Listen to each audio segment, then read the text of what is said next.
August 15, 1943. 9:40 hours. Norfolk Naval Station, Virginia. Private Giuseppe Marino of the Italian Army stood on the deck of the transport ship, watching the Virginia coastline approach, his hands gripping the rail so tightly his knuckles were white.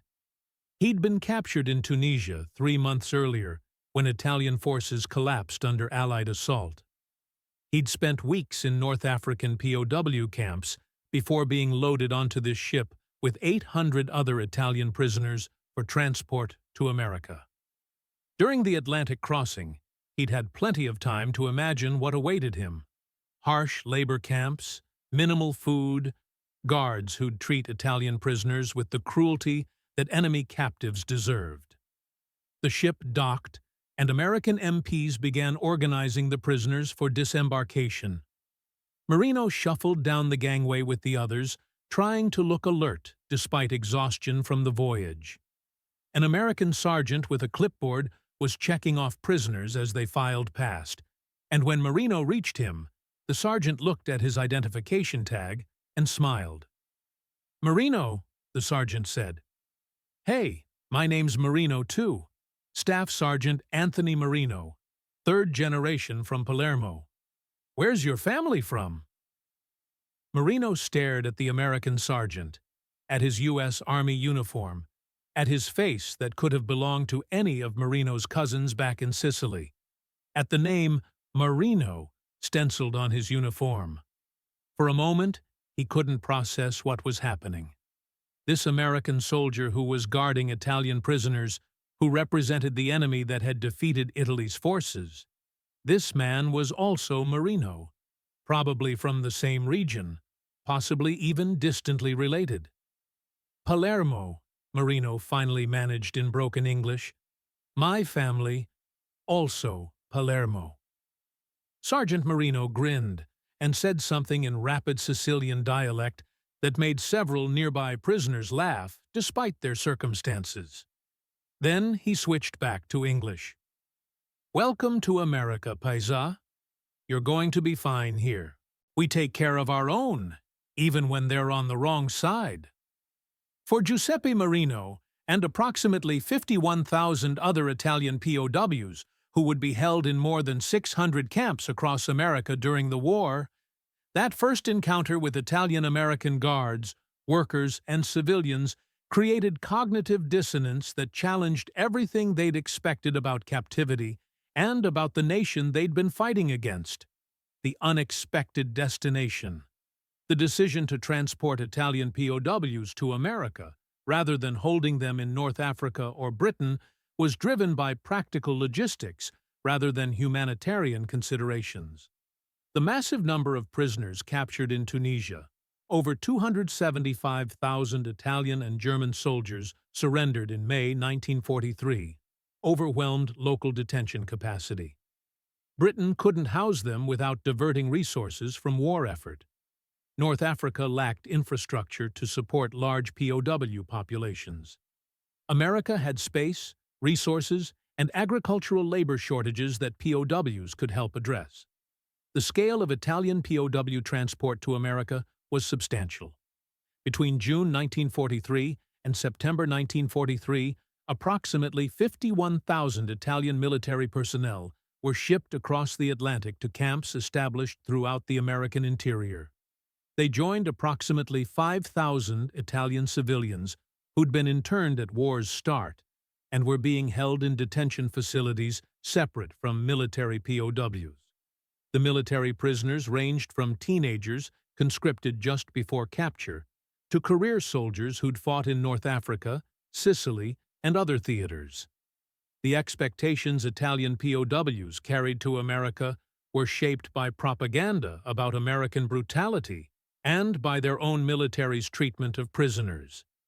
Italian forces in North Africa had treated British and Allied prisoners harshly. Inadequate food, minimal medical care, forced labor in dangerous conditions. The Italian prisoners assumed they'd receive similar or worse treatment from Americans. The propaganda had emphasized American cultural inferiority and suggested that democratic societies produced weak, undisciplined soldiers who'd treat prisoners badly out of incompetence rather than deliberate cruelty. The camp system. The POW camps established across America for Italian prisoners ranged from large installations holding thousands to small branch camps attached to farms or work projects holding dozens. The camps were distributed across 45 states, though concentrated heavily in agricultural regions where labor shortages made prisoner work valuable. The living conditions in American POW camps were governed by Geneva Convention requirements and by American military efficiency that ensured adequate food, housing, and medical care. The typical camp provided barracks housing, 3 meals daily meeting minimum 2,900 calorie requirements, medical facilities staffed by American and prisoner medical personnel, recreational facilities, and opportunities for work that provided small wages. The conditions exceeded what many Italian soldiers had experienced in their own military service and far exceeded what they'd expected from captivity. The food was particularly striking to Italian POWs who'd been on reduced rations during North Africa campaigns. American military rations provided abundant food by Italian military standards: meat, bread, vegetables, coffee, desserts. The meals weren't Italian cuisine, but they were adequate and sometimes generous. Many POWs gained weight during captivity, recovering from malnutrition experienced during combat and after capture. Corporal Antonio Romano, captured in Tunisia and held at a camp in Texas, described the food situation in a letter to his family. "We eat 3 times every day. The food is American, strange to our taste sometimes, but there is always enough. Meat almost daily, fresh bread, coffee, and sugar. I have gained 15 pounds since arriving here. The guards joke that we eat better than Italian soldiers did in the field, and it is true. I am healthier as prisoner in America than I was as soldier fighting in Africa." The work programs. The Geneva Convention allowed prisoners to be employed in non-military work, and American authorities quickly organized work programs that addressed agricultural labor shortages while providing prisoners with activity and small wages. The work assignments varied widely: harvesting crops, logging, food processing, construction, maintenance, and various agricultural tasks.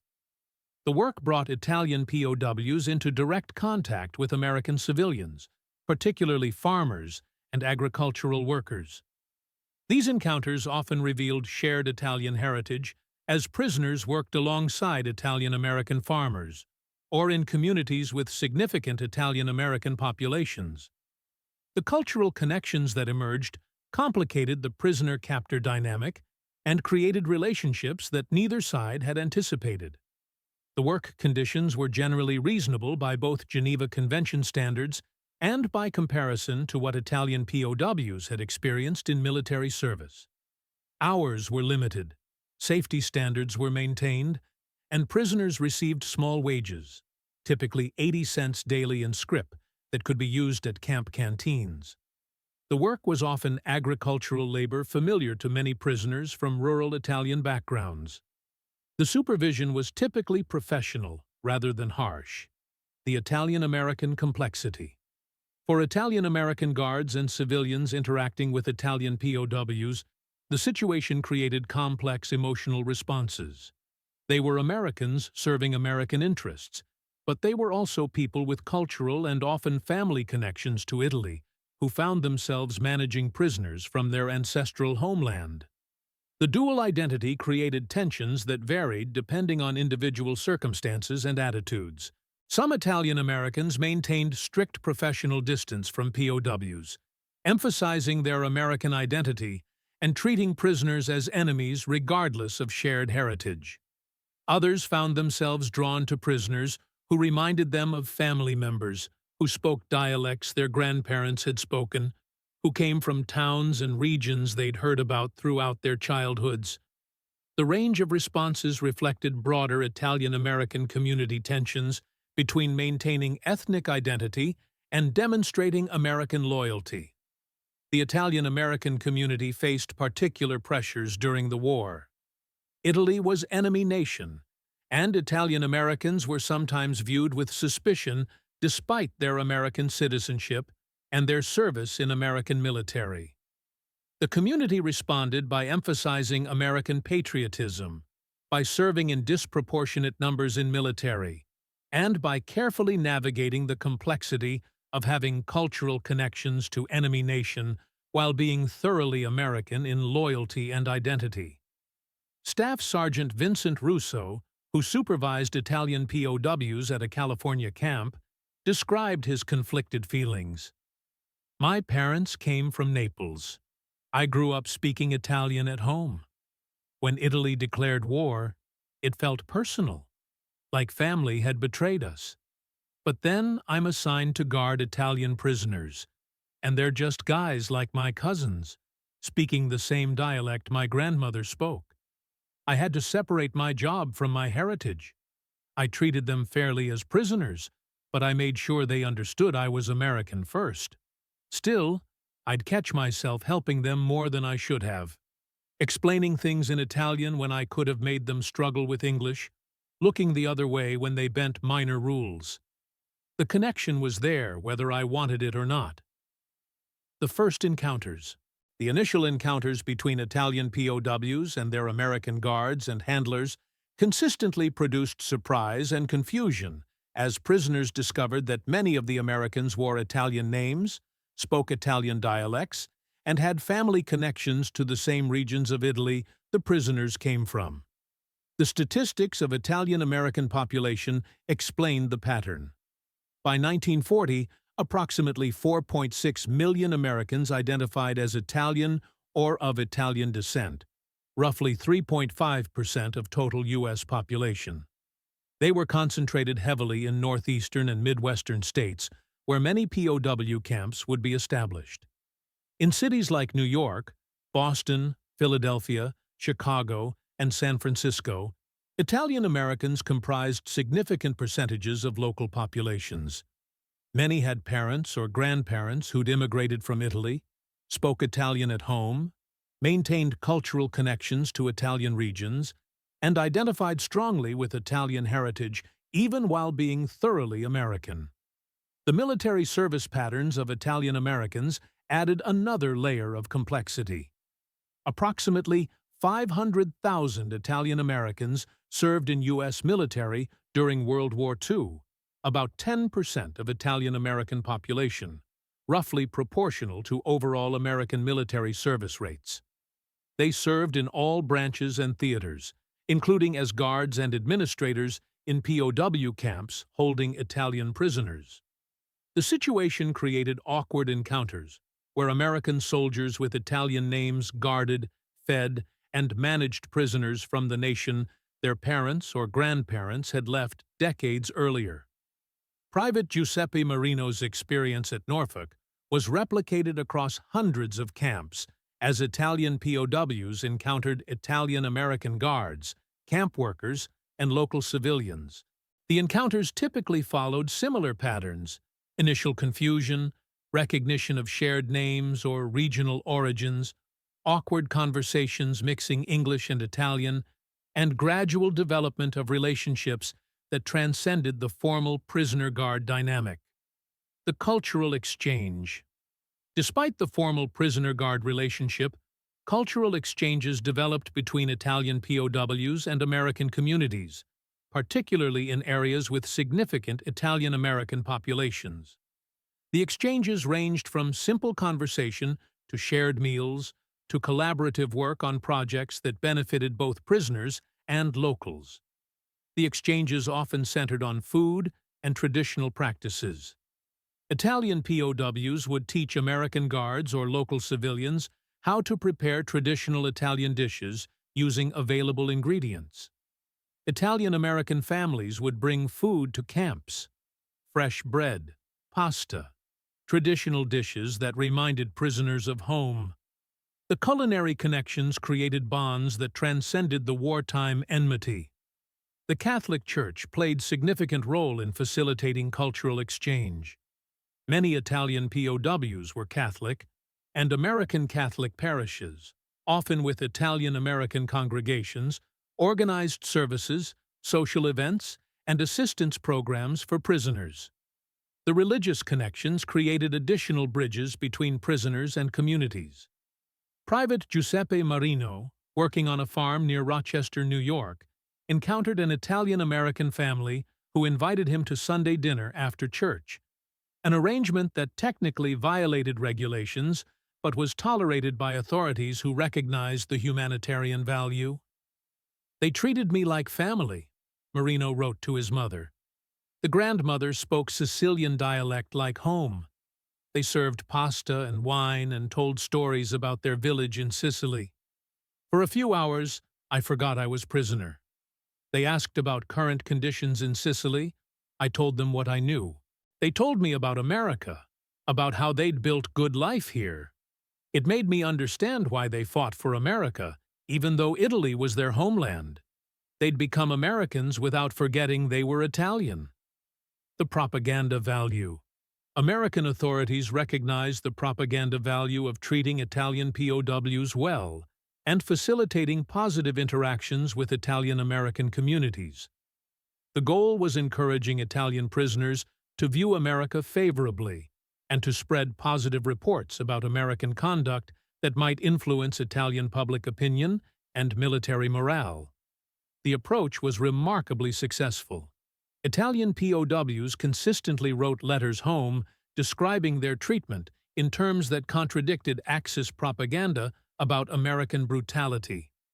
The letters emphasized abundant food, decent living conditions, fair treatment, and often mentioned encounters with Italian Americans who'd shared names, regional origins, and cultural connections. The propaganda effect was amplified when Italy signed armistice with Allies in September 1943 and switched sides to fight against Germany. Italian POWs in America were offered opportunity to volunteer for service with Allied forces, and approximately 35,000–40,000 accepted, roughly 70–80% of military-age Italian POWs. The high volunteer rate reflected both their treatment during captivity and their willingness to fight against Germany once Italy formally changed allegiances. The paradox of captivity.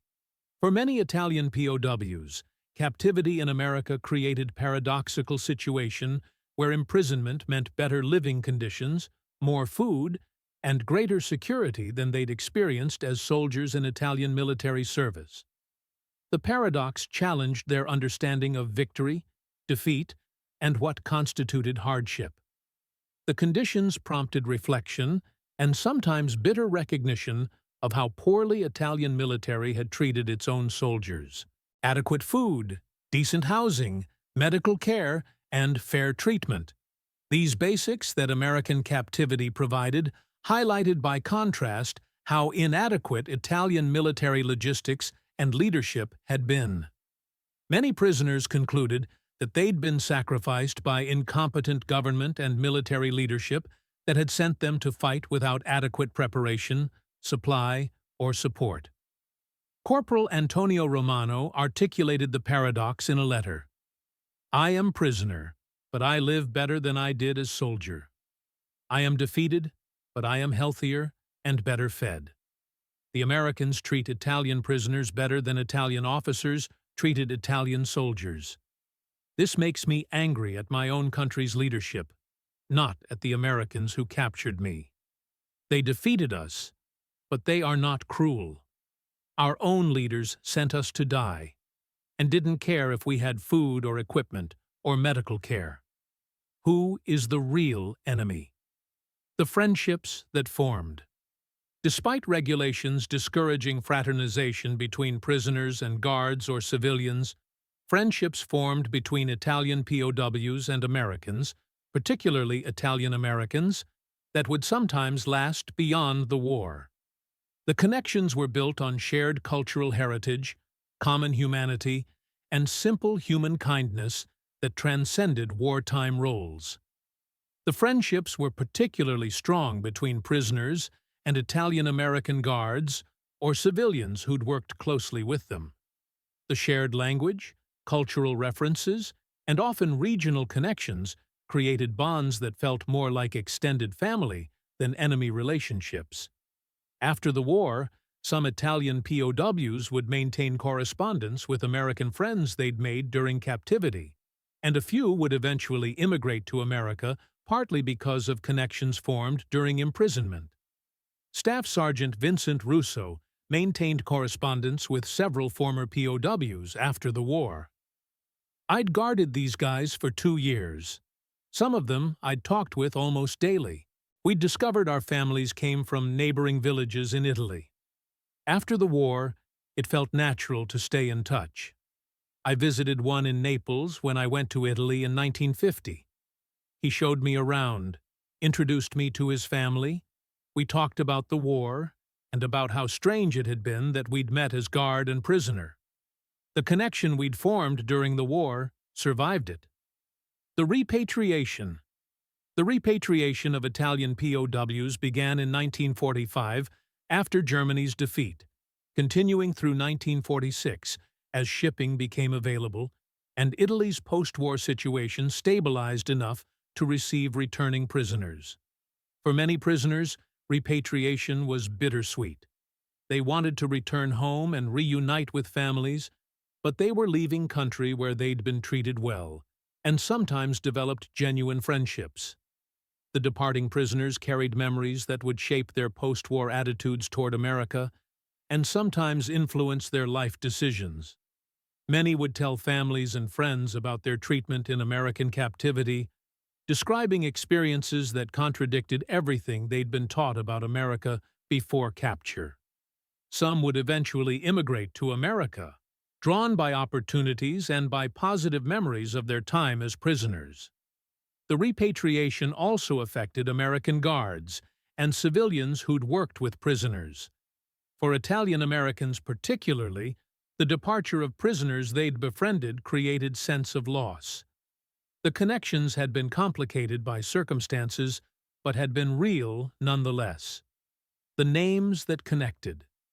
The moment when Giuseppe Marino encountered Sergeant Anthony Marino at Norfolk Dock was replicated thousands of times across hundreds of camps as Italian POWs discovered that their guards, supervisors, doctors, chaplains, and neighbors bore the same surnames: Marino, Romano, Russo, Caruso, DiMaggio, Lombardi. The shared names represented shared heritage that complicated enemy relationships and created bridges between recent adversaries. The names carried meanings beyond simple identification. They represented family histories, regional origins, cultural traditions, and connections that transcended the temporary circumstance of war. When an Italian prisoner named Romano met an American guard named Romano, the surname created immediate connection that suggested they might be distant relatives, that their families might have come from the same villages, that they shared heritage despite being on opposite sides of the war. The connections built on shared names often expanded into genuine relationships. Prisoners and guards would discover they had family connections to same regions of Italy. They'd share stories about traditions, foods, festivals. They'd sometimes discover they actually were distant relatives, second or third cousins whose family lines had diverged when one branch immigrated to America decades earlier. For the Italian POWs, the encounters with Italian Americans challenged their understanding of what America meant. They'd expected foreign enemy who'd be incomprehensible and hostile. Instead, they'd found people who looked like them, who spoke their language or their grandparents' dialects, who understood their culture, who bore their names. The discovery that millions of people with Italian heritage had built successful lives in America while maintaining cultural identity suggested possibilities that many prisoners hadn't imagined. For Giuseppe Marino, working on farms in upstate New York and encountering Italian-American families who'd emigrated from the same Sicilian villages his family still lived in, The experience was transformative. They asked me to stay, he wrote to his family in 1946, as repatriation approached. They said I could work here, that opportunities exist that don't exist in Sicily anymore. They showed me how Italians could be successful in America without forgetting where they came from. I told them I must return home first, but perhaps someday I will come back. America is not the enemy I thought it was. America is a place where people like us can build good lives. The story of Italian POWs in America who couldn't believe so many Americans had Italian last names documented more than curious coincidence or amusing cultural connection. It documented how shared heritage could transcend wartime enmity, how cultural bridges could exist even between enemies, and how the accident of immigration patterns had created situation where prisoners discovered that the nation they'd been fighting against included millions of people who shared their names, their culture, and their heritage, and who'd built successful lives while maintaining the traditions that prisoners still valued. The names on the dog tags and prisoner rosters, Marino and Marino, Romano and Romano, Russo and Russo, represented connection that survived war, that complicated enemy relationships, and that ultimately contributed to building post-war cooperation between nations that had been adversaries just years before. The Italian POWs who returned home carried memories not just of decent treatment, but of discovering cousins they hadn't known they had, wearing American uniforms and speaking in dialects their grandmothers would have recognized.